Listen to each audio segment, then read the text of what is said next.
In this video, I'm going to debunk some popular but seriously outdated Instagram advice. Outdated advice that could be seriously sabotaging your growth on the platform. So if you're struggling on Instagram at the moment and this interests you, make sure you hit that like and subscribe button right away so you do not lose the info on this video.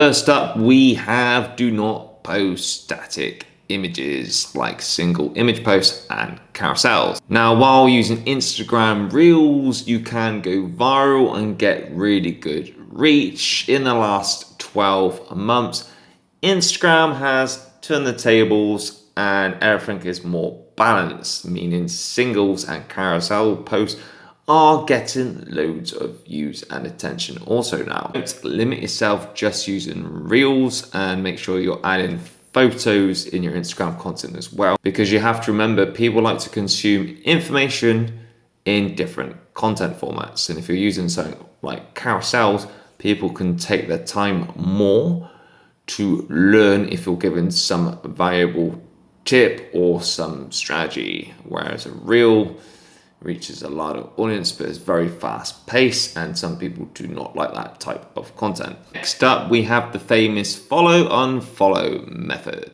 Now it's time to stop this tactic because it is such an outdated advice for a start, and number two, it's going to ruin your growth in your account because Instagram pushes out your content based on interactions with your current audience.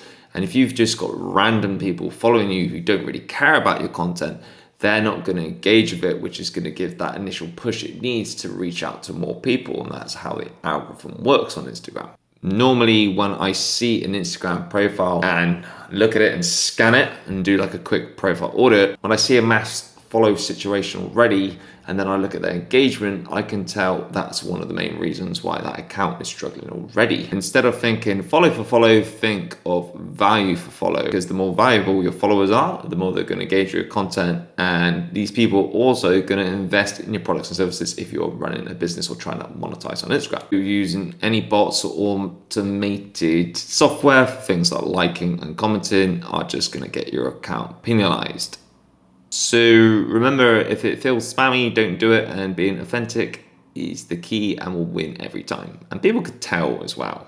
Things like tagging people unless you're doing a collaboration, like for like, and all this junk stuff, cringy stuff.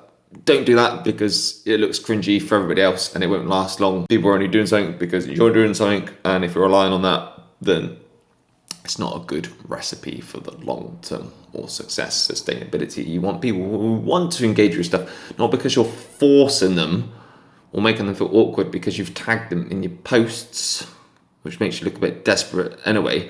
And like for like, I'm relying on people to do stuff because, you know, I scratch your back, you scratch mine.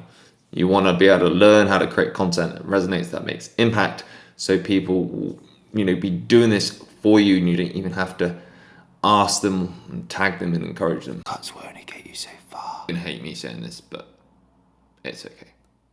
It's not you, it's me. I know it's me. Engagement pods. I don't sorry, I don't even know. So with engagement pods, it's when people come together with a group message, and then when you do a post, you'll help each other out with the engagement to help the post reach more people. Now, the problem with that is, just like the other hacks I've talked about, it's not going to attract your ideal audiences. In fact, it's just going to attract your competitors, and your competitors and competition is not going to buy from you, really, are they? Plus, you're relying on other people, and you know that's not going to help you in the long run.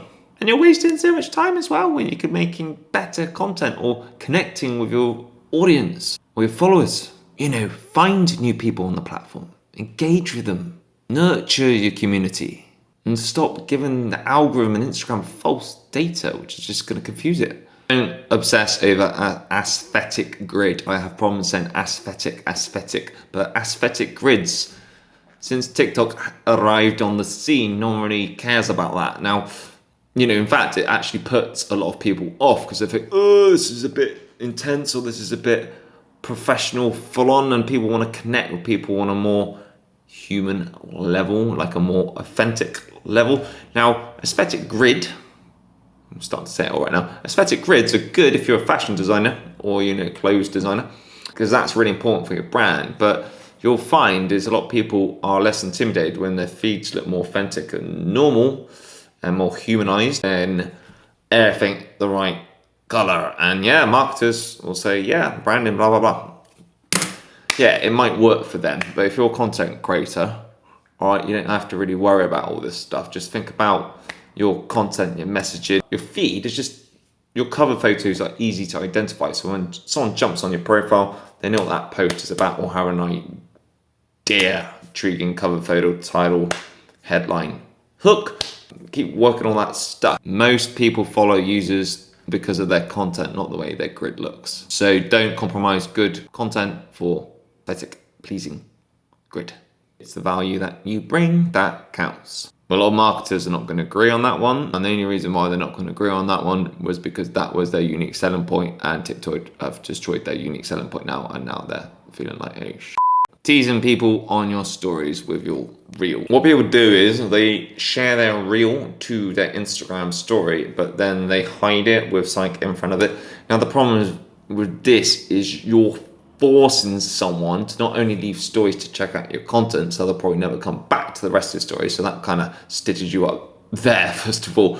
But also you're making someone, you're forcing someone to do something, to look at something which they don't even know what it's about because they can't identify it, which makes them feel in an uncomfortable situation. So that's the second reason why that stitches you up as well. And then what will happen is you'll probably notice your views decrease anyway on your stories because you made them leave, and they probably don't even check out the reel anyway.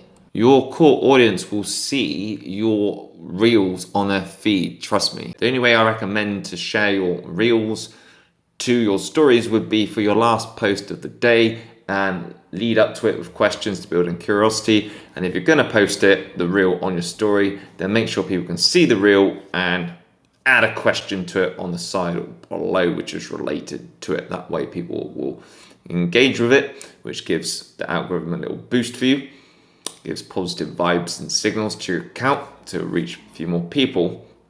But also if they want to see the reel, then they will jump onto your main feed and check it out. And, double views, double engagement for you. Posting every day. Now, while being consistent and recency is important on Instagram, not everybody can post every day.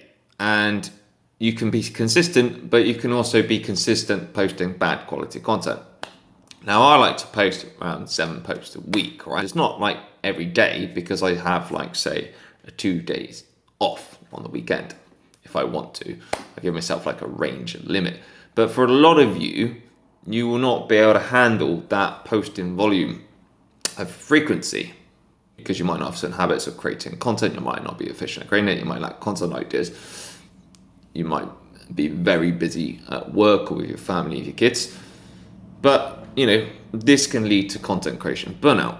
That pressure can really and actually make you really uncreative because you start to overthink things and then you procrastinate more and you feel more pressure and you start to hate doing the thing that you originally loved. So while I recommend posting at least 5 to 7 times a week would work well for growth if you're in a growth phase, find your own posting schedule that works for you and allows you to show up without fail every week with quality content that delivers value. Posts will do better, you'll enjoy the process more, and you'll be in it longer for the long game, which will be the key to help you reach your Instagram goals and success. Hashtags in your reels. Now, hashtags work great for a lot of people, but they can just be like the icing on the cake once you've got your content messaging right first, and that includes trending audios.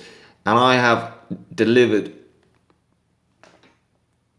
really good results on my reels of not using any hashtags because the algorithm is that clever that it knows who to push your content to. And we also have the added topics feature on Instagram as well, where you can choose and categorize what subject or theme your post is about. And as long as you put in the description, the caption, the relevant keywords of what your post is about, and make sure there's some keywords in your title on the screen, the text on the screen, this will give Instagram enough data. I should give it enough data to know exactly who to push your reels to. If you want to add hashtags to reels, then do so. But like I said, you don't have to add hashtags, and your reels can do extremely well without them. And the hashtags are just kind of like icing on the cake once you have nailed your messaging first, your content and your messaging and the quality. So don't sweat the small stuff. The social media and growing on Instagram is all about being up to date, being relevant, and delivering what is working. So watching, please do ask me any questions in the comments below, and be sure to subscribe if you want more tips on how to crush Instagram.